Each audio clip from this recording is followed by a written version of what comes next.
എല്ലാവർക്കും നമസ്കാരം. സീരിയൽ മാന്യ വെറൈറ്റി സ്റ്റോറീസിന്റെ ഏറ്റവും പുതിയൊരു വീഡിയോയിലേക്ക് എല്ലാവർക്കും സ്വാഗതം. അപ്പതാ ഞാൻ എത്തിയിരിക്കുന്നത് നമ്മുടെ ചെമ്പനീർപ്പൂവ് സീരിയലിന്റെ ഇനി വരാനിരിക്കുന്ന ആ ഒരു സൂപ്പർ ഹിറ്റ് കഥയൊക്കെ ആയിട്ടാണ്. നേരെ നമുക്ക് ആ ഒരു കഥയിലേക്ക് പോയാലോ? അങ്ങനെ നമ്മുടെ ശ്രുതി ആണെങ്കിൽ വളരെ സങ്കടത്തിലാണ്. മകൻ അവിടെ, അമ്മയ്ക്കാണെങ്കിൽ ഇപ്പൊ തീരെയും വയ്യ. അങ്ങനെയുള്ളൊരവസ്ഥയിൽ ശ്രുതി വളരെയധികം കഷ്ടപ്പെട്ടുകൊണ്ടിരിക്കുകയാണ്. അങ്ങനെ ഇവിടെ ഈ കാര്യങ്ങളൊക്കെ നടക്കുന്ന സമയത്ത് നമ്മുടെ ശ്രുതിയുടെ അമ്മ വിമല അമ്മ കൊച്ചിനെ ആക്കാൻ വേണ്ടിയിട്ട് ആ ബസ് സ്റ്റോപ്പിൽ പോയി. അപ്പം കൊച്ചിനെ ആക്കിയതിന് ശേഷം മടങ്ങി വരുന്ന ആ ഒരു സമയത്താണെങ്കിൽ അമ്മയ്ക്ക് ചെറിയൊരു തലചുറ്റലുണ്ടാകുകയാണ്. അങ്ങനെ തലചുറ്റലൊക്കെ അനുഭവപ്പെട്ടു. ആ അമ്മയെ കുറച്ച് നാട്ടുകാരൊക്കെ ചേർന്ന് അങ്ങനെ ആശുപത്രിയിലേക്ക് കൊണ്ടുപോയി. അവിടെ ചെല്ലുന്ന ആ ഒരു സമയത്താണെങ്കിലും നമ്മുടെ വിമല അമ്മ പതുക്കെ ശ്രുതിയെ വിളിച്ചു. മോളെ ശ്രുതി, എന്താ നിങ്ങൾക്ക് ഇനി മതിയായില്ലേ എന്നൊക്കെ ചോദിച്ചിട്ട് ശ്രുതിയാണെങ്കിൽ വളരെ മോശമായിട്ട് നമ്മുടെ വിമലയുടെ അടുത്ത് സംസാരിച്ചു. വിമല പറഞ്ഞു, മോളെ അമ്മ പറയുന്നതൊന്ന് നീ കേക്ക്, അമ്മയ്ക്ക് തീരെ സുഖമില്ല, അല്ലെങ്കിലും എന്തെങ്കിലും കാര്യങ്ങളൊക്കെ ഉണ്ടാക്കി വയ്യ എന്നൊക്കെ പറഞ്ഞ് ഇരിക്കുന്നതാണല്ലോ ഇപ്പം നിങ്ങളുടെ ശീലം. സത്യം പറയും, ഇതൊക്കെ ഉള്ളതാണോ എന്നൊക്കെ നമ്മുടെ ശ്രുതി ഇങ്ങനെ ചോദിക്കുമ്പം, അതേ മോളെ, ഇന്ന് കൊച്ചിനെ ആക്കിയിട്ട് വരുന്ന സമയത്ത് എനിക്കൊരു തലചുറ്റലൊക്കെ ഉണ്ടായി. ഞാനിപ്പോൾ ആശുപത്രിയിലാണ് എന്നുള്ള കാര്യമൊക്കെ പറഞ്ഞു. അയ്യോ അമ്മ, എനിക്കറിയില്ലായിരുന്നു. എന്നിട്ട് ഇപ്പം എങ്ങനെയുണ്ട്, ഞാൻ അങ്ങോട്ട് വരേണ്ടതുണ്ടോ എന്നൊക്കെ ശ്രുതി ചോദിക്കുകയാണ്.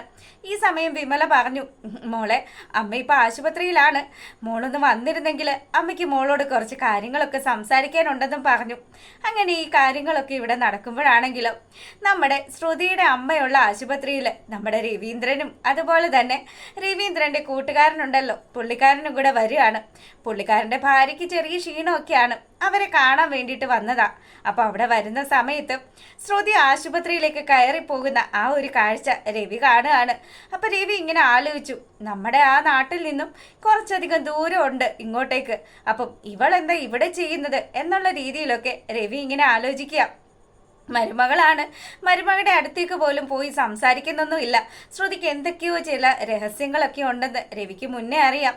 അതുകൊണ്ട് തന്നെ പുള്ളിക്കാരനാണെങ്കിൽ എന്താണ് ഇവളിവിടെ വന്നത്, ഇവളുടെ ഉദ്ദേശം എന്താണ് എന്നുള്ള കാര്യങ്ങളൊക്കെ ആലോചിച്ച് അവിടെ അങ്ങനെ നിൽക്കുകയാണ്.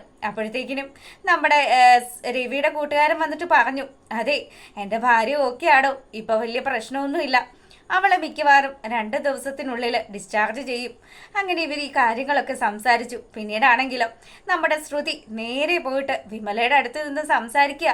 അപ്പം രവി ആണെങ്കിൽ ഈ കാര്യങ്ങളൊക്കെ കണ്ട് അപ്പുറം മാറി നിൽക്കുന്നതുകൊണ്ട് വിമലയുടെ അടുത്ത്, അമ്മയ്ക്കിപ്പോൾ എങ്ങനെയുണ്ട്, അമ്മ ഓക്കെ ആണോ എന്നൊക്കെ ശ്രുതി ചോദിക്കുമ്പോഴത്തേക്കിനും ഓക്കെ ആയി വരുന്നു മോളെ. എനിക്ക് ഒരേ ഒരു സങ്കടം മാത്രമേ ഉള്ളൂ, ആദിയുടെ കാര്യം ആലോചിച്ചിട്ട്. ആദ്യം ഇനി ആര് നോക്കും, എനിക്ക് എന്തെങ്കിലും പറ്റിപ്പോയി കഴിഞ്ഞാൽ എൻ്റെ മോൻ തനിച്ചായി പോവില്ലേ എന്നുള്ള ആ ഒരു പേടി ഈ അമ്മയ്ക്കുണ്ട്. അമ്മ അങ്ങനെ ആ കാര്യങ്ങളൊക്കെ സംസാരിക്കുന്ന സമയത്താണെങ്കിൽ ശ്രുതി പറഞ്ഞു, അമ്മേ ഞാനിപ്പോൾ എന്താ ചെയ്യേണ്ടത്, ഇങ്ങനെയുള്ളൊരു സാഹചര്യത്തിൽ എനിക്ക് എൻ്റെ ഭർത്താവിനെ ഉപേക്ഷിച്ച് അമ്മയുടെ കൂടെ വന്ന് നിൽക്കാൻ പറ്റത്തില്ലല്ലോ, ഞാൻ എന്താ ചെയ്യേണ്ടത് എനിക്കറിയില്ല, ആലോചിച്ചിട്ട് ഒരെത്തും പിടിയും കിട്ടുന്നില്ല. മോളെ നീ ഇനിയെങ്കിലും സത്യങ്ങളൊക്കെ അവൻ്റെ അടുത്ത് പറയണമെന്നൊക്കെ അമ്മ പറയുകയാണ്.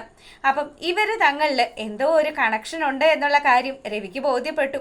അതുകൊണ്ട് തന്നെയാണ് അന്ന് നമ്മുടെ രേവതിയുടെയും സച്ചിയുടെയും താലി പൂജിക്കുന്ന ചടങ്ങിനിടയിൽ നമ്മുടെ ശ്രുതിയുടെ അടുത്ത് വന്നിട്ട് ആദിക്കുട്ടൻ സംസാരിക്കുകയും ഇത് തൻ്റെ ആൻറ്റിയാണ് എന്നുള്ള രീതിയിലൊക്കെ സംസാരിക്കുകയൊക്കെ ചെയ്തത്.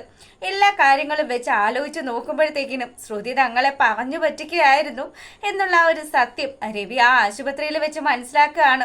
ചന്ദ്രമതി തേടി അലഞ്ഞ് കണ്ടുപിടിച്ച് തൻ്റെ കുടുംബത്തേക്ക് കൊണ്ടുവന്നത് അതൊരു നിധിയാണ് എന്ന് വിചാരിച്ചത് അത് തെറ്റായി പോയി, അതൊരു പാഴ്മുത്ത് മാത്രമാണ് എന്നുള്ള കാര്യവും രവിക്ക് അവിടെ വെച്ച് മനസ്സിലാകുകയാണ്. അങ്ങനെ സത്യങ്ങളൊക്കെ ഇന്ന് തന്നെ തൻ്റെ മകനെയും ഭാര്യയെയും ഒക്കെ അറിയിക്കണം, ആ ഒരു കാര്യമൊക്കെ തീരുമാനിച്ചു. രവിയാണെങ്കിൽ അവിടെ നിന്ന് ഇറങ്ങുകയാണ്. പിന്നീടാണെങ്കിലോ നമ്മളെ കാണിക്കുന്നത് ചന്ദ്രമതിയാണ്. ചന്ദ്രയ്ക്കാണെങ്കിൽ ആധാരമൊക്കെ നഷ്ടപ്പെട്ടു. അങ്ങനെ ചന്ദ്ര വലിയ സങ്കടത്തിലാണ്. ഇനിയിപ്പോൾ പോകാൻ പോകുന്നത് വലിയൊരു കടക്കിണിയിലേക്കാണല്ലോ. താൻ തൻ്റെ ഭർത്താവിനെയും മക്കളെയും ഒക്കെ പറ്റിച്ച് ആ ശ്രുതിക്ക് വേണ്ടി ചെയ്തു കൊടുത്തതാണ്. എന്നിട്ടും ശ്രുതി തനിക്ക് വേണ്ടിയിട്ട് പൈസ മടക്കി തരാനൊന്നും കൂട്ടാക്കിയില്ല. സത്യങ്ങളൊക്കെ അറിഞ്ഞു വരുന്നൊരു സമയവുമാണ്. അങ്ങനെ ഇവള് വലിയ സങ്കടത്തിൽ ഇരിക്കുക. അപ്പം സങ്കടത്തിലും അതുപോലെ തന്നെ വളരെയധികം പ്രഷറിലും ഒക്കെ ഇരിക്കുന്ന ചന്ദ്രമതിയുടെ അടുത്ത് ഇപ്പൊ താൻ അറിഞ്ഞ കാര്യങ്ങൾ പറഞ്ഞു കഴിഞ്ഞാൽ അത് ഏറ്റവും അധികം ബാധിക്കുന്നത് ചന്ദ്രയുടെ ആ മനോനിലയെ തന്നെ ആയിരിക്കും. അത് പേടിച്ച് പാവം ദേവി തൻ്റെ ഉള്ളിൽ ഈ കാര്യങ്ങളൊക്കെ അടക്കുകയാണ്. പക്ഷേ ശ്രുതിയോട് പല കാര്യങ്ങൾ സംസാരിക്കുമ്പോഴും ഉള്ളിൽ ഇതൊക്കെ മനസ്സിൽ വെച്ചുകൊണ്ട് തന്നെ പുള്ളിക്കാരൻ സംസാരിക്കുന്നൊക്കെയുണ്ട്. അത്തരത്തിലുള്ള ഒരു സൂപ്പർ ഹിറ്റ് വിശേഷം ആണ് ഇനി വരാൻ പോകുന്നത്. എല്ലാവരും കാത്തിരുന്ന് കാണുക. എല്ലാവർക്കും നല്ലൊരു ദിവസമൊക്കെ ആശംസിക്കുകയാണ്. അപ്പോൾ ഓക്കെ, താങ്ക്